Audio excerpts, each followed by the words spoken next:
Welcome to First. I'm Nichelle Polston along with Shirley Min and Mark Eichman. Mobility for a child is key to their development. If a child is disabled, that presents another set of challenges. Research at the University of Delaware hopes to change all that. Newcastle County Police have changed the way they solve crimes. We go behind the scenes of the Cold Case Squad. And let's go inside the first class of the Delaware Veterans Watchmaker Initiative. It's the first step to rebuilding a dying industry, while also bringing a new mission to soldiers who were once on the front lines. First, your public media news magazine starts now.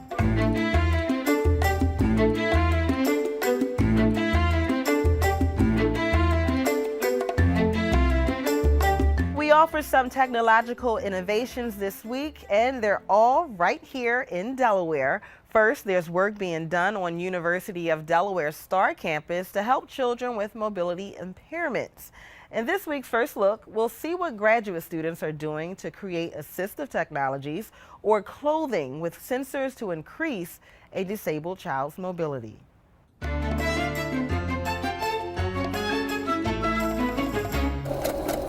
A quick glance and you may think this is a sewing class, but it's not. The mission here is creating clothing, and not just any type of clothing. Martha Hall is actually a PhD student in the Biomechanics and Movement Science program. We do wearable technology, we do different kinds of devices and clothing with devices embedded in them, all to help kids with disabilities. One of those kids is 14-year-old Faith, who has cerebral palsy. Faith is participating in Hall's dissertation study to design unique jeans that will ultimately help children with disabilities be more independent. Remember, point your toe.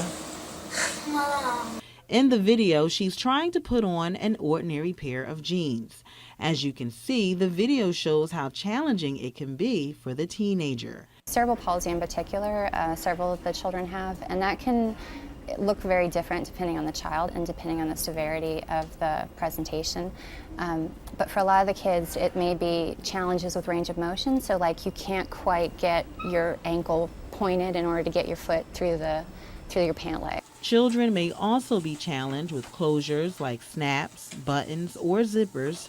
Faith is seen here again doing a number of different exercises to help get a better understanding of her clothing needs. The dissertation project is all about creating clothing for people who are a little bit older than the typical kids that we work with in the lab. So kids age 5 to 14, kind of when you start to care a little bit more about how you look and want to fit in with your peers a little bit more, creating clothing that they can get easily in and out of on their own.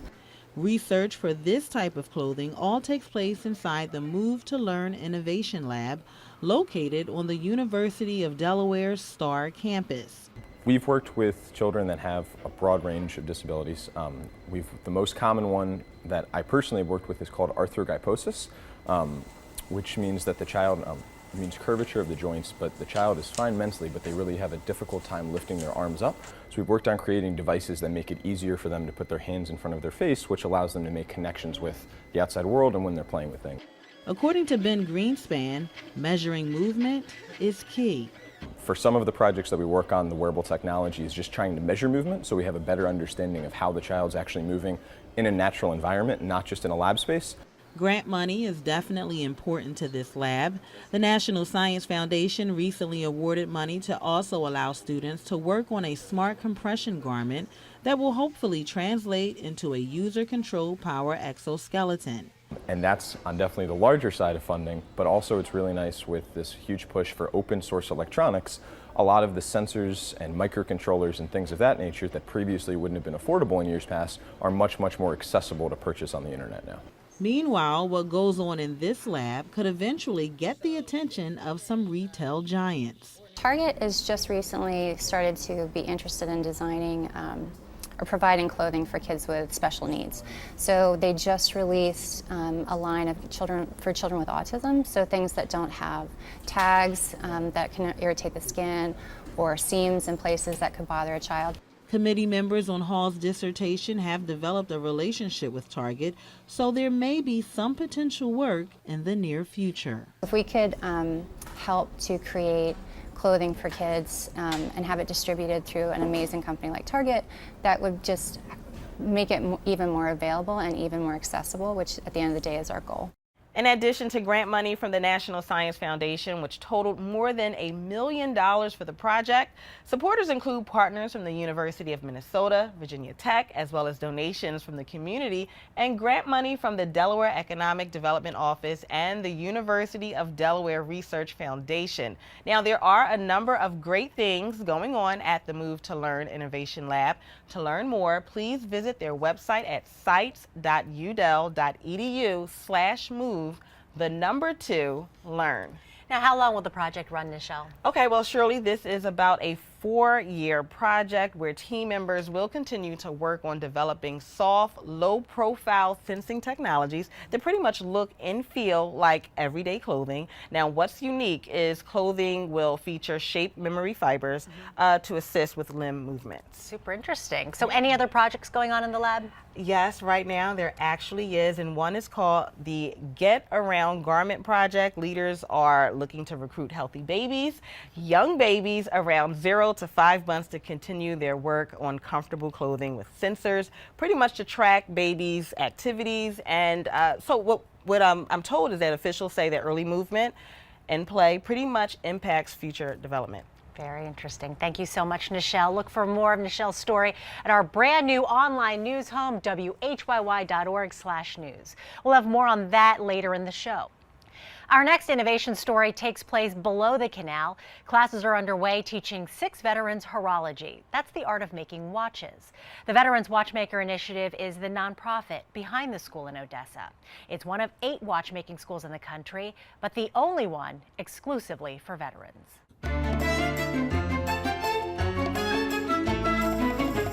The quiet is the first thing you notice inside the Odessa School for Horological Excellence. 6 veterans have switched out their fatigues with blue lab coats. Now armed with tweezers and small magnification eyepieces, they're taking apart the insides of watches, oblivious to anything outside of the miniature worlds that are inches from their faces. We go into the details of how it functions, why it functions. We look at the electronics, the electromagnetism aspects. Classes have only just begun, but eventually, Veterans Watchmaker Initiative founder Sam Cannon says his students will learn how to replace watch crystals, reassemble the wheels inside, and make the watch work like new again. This 6-week course is all about battery-powered quartz watches. The majority of watches sold today use quartz technology. Next year, the Swiss-trained master watchmaker plans to start the 16-month course, focused on the more complex mechanical watches. These are your Rolexes, your Cartiers. They're spring-driven and require routine service and repair. Jordan Ficklin is the executive director of the American Watchmakers Clockmakers Institute in Ohio. The professional organization sets standards and educates the watchmaking community. Ficklin says the backlog on repairs for luxury timepieces can run anywhere from 3 months to 2 years because there are simply not enough watchmakers in the country. Currently, there are probably around 4,000 watchmakers in the United States, down from 40,000 in the late 60s. And each year, close to 400 of those are retiring, and less than 100 are entering the profession as new watchmakers. The shortage began in the 80s when quartz watches first hit the market. Luxury watch production took a hit, and so did the need for watchmakers. But then there was this huge resurgence of mechanicals starting in the 90s, and demand continues to grow. Last year, from the Swiss alone, mechanical watch exports nearly tripled to 7 million units, up from 2.5 million in 2000. So a watchmaker who comes out of a school with a certification will have no trouble finding work. A certified watchmaker is going to start somewhere between $40,000 and $50,000 a year. And Cannon says veterans make exceptional watchmakers because of the discipline and dedication picked up in the military. These people will walk into gunfire. They're that dedicated.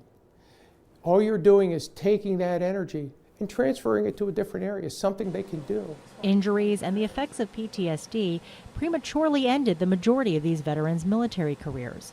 Their lives changed forever in an instant. My name is Giancarlo LaRusso, and I served 4 years in the United States Marine Corps. Russo was infantry, deployed to Iraq in 2005, was honorably discharged in 2008, and later diagnosed with PTSD. After getting out is really when things set in. Not liking crowds, not liking meeting new people or anything like that. Sometimes nightmares, you wake up, you hear things.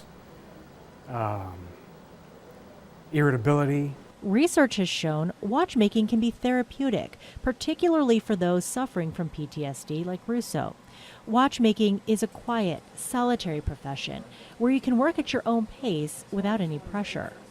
From day one, and all we were doing was resharpening tweezers, I could see myself getting into it, and sure enough, now that we're diving into movements for quartz watches, I zone in on the work. I'm in this tiny little world with my loop, and time goes by. It's an 8-hour day, and next thing you know, it's over with. And I can't wait to get back in here, like every day. Cannon can't take all of the credit for the Veterans Watchmaker Initiative. The Bulova School of Watchmaking trained an entire generation of disabled World War II vets before closing in 1993. And now Cannon will train the next. The next phase is to open the Veterans Watchmaker Initiative permanent facility in Middletown. Plans are to open a 28,000 square foot campus where students can live in dorms, eat, and learn watchmaking all in one place. Go to veteranswatchmakinginitiative.org to find out how you can donate or volunteer. Coming up on First, learn about Ballard's Reading Buddies. It's run by a special woman who does it in memory of her husband and wants to increase literacy in children at the same time. And in the mood for a trip to the beach? Then stick around to experience the work of Denise Dumont. Just this week, it was announced a cold case unit would be reopening the case of Anne Frank, the Jewish girl whose diary of life in Nazi-occupied Amsterdam gave the world a look at the atrocity of the Holocaust. Investigators hope to find out who revealed where she was hiding. The creation of cold case units has become popular, especially with the rise of TV shows like Cold Case. And as the science behind solving those cases improves, so does the rate of solving cases. As part of a content partnership with Delaware Today magazine, we report on the Cold Case Squad in Newcastle County. They've been around since 2014 with some success. The clock starts ticking as soon as investigators arrive on the scene of a crime. But what happens when a case isn't solved? It's handed over to the Cold Case Squad, and now time is an asset. We currently and most recently cleared a case that we were investigating for the better part of a year and a half. It takes time to understand the specific intricacies of each murder. When we take over a case, it takes 3 to 4 weeks at least just to dive in, and we're looking at finding the evidence, looking at all the reports and digging into it, and just going back. Instead of trying to pick up where everything left off, you go back and you do the initial crime report. Glenn Davis and Detective Brian Shahan are the men behind Newcastle County's Cold Case Homicide Squad. Shahan is a 20-year veteran. Davis, who works in a civilian capacity, retired from the police department in 1995. Back when he was investigating cases, he had to rely on fingerprints and evidence collected from the scene. But crime solving in the 21st century has changed. It's a whole new era of criminal investigation. It also, the DNA technology. When I retired, it was very much in its infancy stage. Today, it is probably one of the most investigative tools that come across the criminal investigator's mind when they're doing a criminal investigation, and is very successful. And that technology continues to grow. That was my biggest curve when I returned. But Shahan has been able to help his partner get up to speed. Since its inception in 2014, the Cold Case Unit has made several arrests, including cases dating back to 1985. And it's a combination of old school patience, new school technology, and critical thinking that helps them solve those crimes. We slow down and we dig into, from the bottom all the way to the top. And it does make a difference because we have time to look into it. And then we also have time to approach it in different angles and different ways. It also helps that Davis and Shahan know they can depend on one another. My partner is, he has his 20 years in, and him and I have developed quite a friendship and a working relationship, and we trust each other. Their rock-solid partnership stems from their perspective of not taking themselves too seriously. The first meeting that we had, we introduced each other, and I said, you know, I'm Brian Shahan, I'm coming over from the Major Crimes. And we had seen, he had been working with a different partner. So I'd seen his work ethic, I've heard about him, you know, and that he's a go-getter. And so I just said, you know, how old I am, and at the time I think I was 42. And so he said, you know, partner, I'm 60-some years old, I work out 6 days a week, and I eat healthy. And I said, all right, well, I'm 42 years old. I stopped working out and I eat like crap, excuse my language. So right then and there we just kind of chuckled and we just started, you know, feeding off each other. Detective Shahan says he's also learned from Davis that there is life outside the job and that he needs to prioritize his family life. Joining us today for more on this is Brandon Ambrosino, who wrote about the unit for this month's Delaware Today magazine. Brandon, thanks so much for joining us. Appreciate it. Thank you for having me. So Davis and Shahan really seem to have a good working relationship, and that kind of really helps in the work they do. What struck you about their relationship? Very lighthearted, very friendly. They respect each other a great deal. They have a easy back and forth, and they all bring such different things to the table. One of them is much older than the other one, so it's a really interesting dynamic, but very passionate about solving these cases. And very complementary to each other. Talk about the success that they've had and kind of the importance of such a unit for the police department. For sure. So when they launched this squad in 2014, they started with 40 cases. So now 3.5 years later, they've solved 3 of them. So it takes a very long time. I mean, hundreds and thousands of hours into one case. But they have, you know, found some success, and it's because they limit themselves to 2 cases at a time. They also told me that there's a lot of studies that show cold cases have a higher clearance rate when departments have a squad committed just to solving them versus just having detectives who may be doing a handful of other things, focusing, you know, occasional hours on solving the case. And there's really been light years advances in medical science and the tools they use to attack these cases, even social media in some cases. Social media is the one. So everybody talks about DNA, and that's certainly helped. The technology is, you know, is light years advanced, but social media is huge. A lot of people talk about, you know, social media and its role in holding officers accountable. So officers have also been able to tap into that to hold the public accountable. Right. And I thought one of the things that's funny is a lot of times people will post incriminating things about themselves on their own Facebook. So to help the cops out. Yes. Brandon Ambrosino, thanks so much for joining us. Appreciate the time. You can read his article in its entirety in the October Delaware Today magazine or go to delawaretoday.com. Were you watching first but wanted to go back to check out something again? The best way to do that is online at WHYY.org/first. There's an extensive archive waiting for you there. Check it out.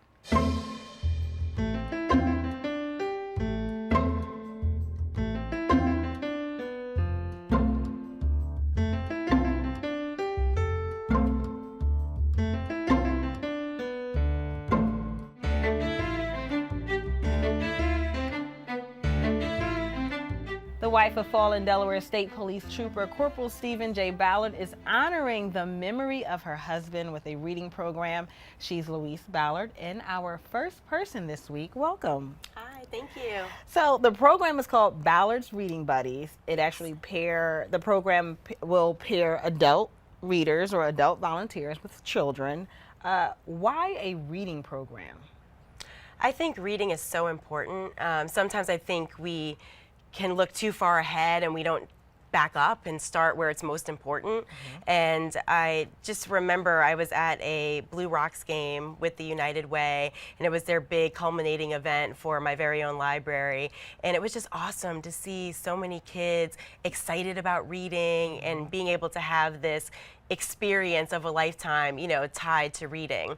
And so when I started talking with folks at the United Way, I was like, you know, what a better way to honor my husband than to help young students through reading. And he liked reading as well, right? He did. Yes. He did. He loved reading. I love to read, so we were actually on our honeymoon. We were both reading on the plane. He was so competitive. Okay. Anyone that knows Stephen knows he was very competitive. Yeah. But he was so upset because I was like 40 pages in and he was only 20. Oh, wow. And he's like, that's not fair. Why are you, you're reading faster than me? But Yeah. so we kind of have our own reading competition in the house. But we both love to read, and he loved to mentor and work with young children. So it just seemed like a win-win all the way around.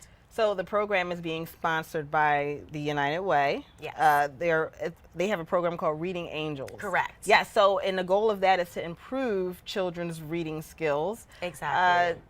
Is there a way for you guys to test the children who are in this program after? Yeah, the so program ends? we decided to start with first graders because actually over half of the kids in the state of Delaware are not at the reading proficiency that they should be for their grade level. So by kindergarten, first grade, second grade, you should be at a certain level, and over half of the kids in Delaware are not at that level.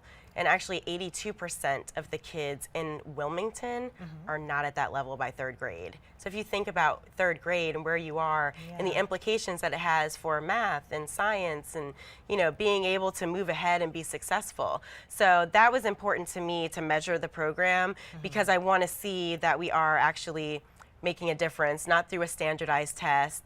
Those are difficult sometimes to measure true success for kids. So they're actually going to be measured when they first start. So we actually started 2 weeks ago, and the teachers did an assessment with the students. And then we're going to do a midway sort of buddy assessment, which was sort of my idea. I think the kids are the best judges. Yes. So we want to get their opinion as to, when you heard about the reading program, what were your thoughts? And then now after you've been reading with your buddy for about 3 months, what are your thoughts? Do you think you're learning anything? Are you gaining anything? And to me, that's almost most meaningful.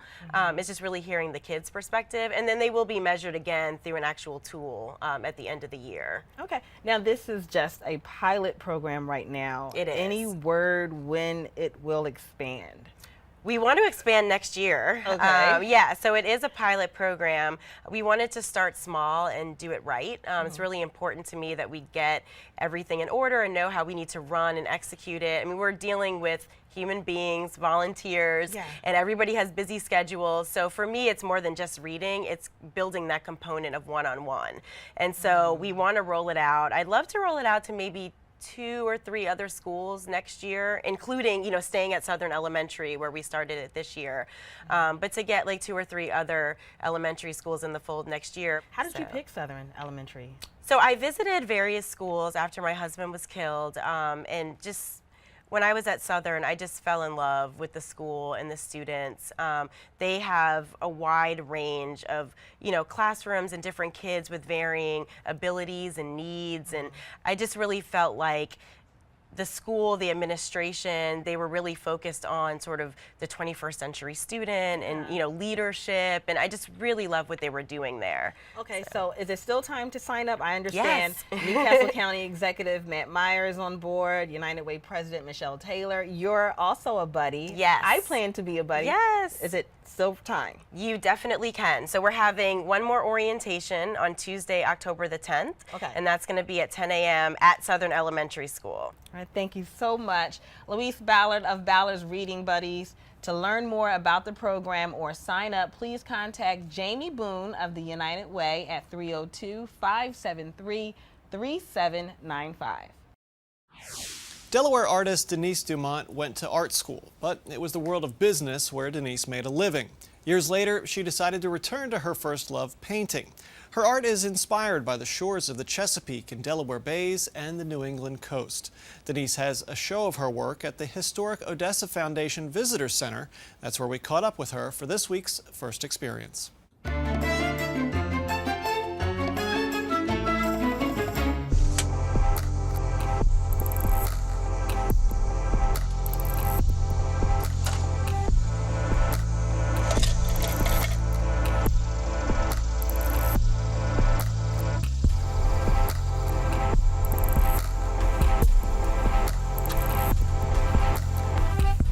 My name is Denise Dumont. I'm a landscape painter. I'm particularly drawn to coastal scenes and coastal landscapes. A lot of the landscapes you see here are from this area or from New England, the coast, through Cape Cod and Maine.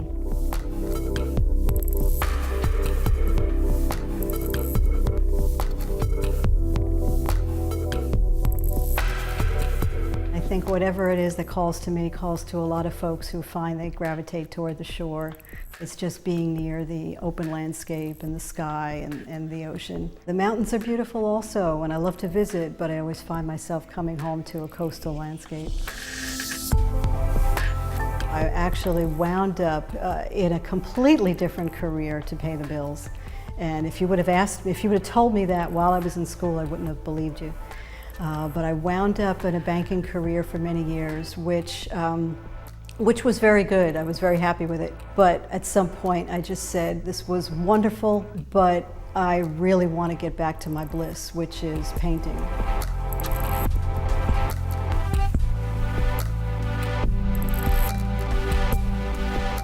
I'm always picking up the atmosphere and the mood of wherever I am. I don't always gravitate to a bright sunny sky. I like inclement weather. It's a conscious effort to mute the colors. Some of my older work is a little more vibrant.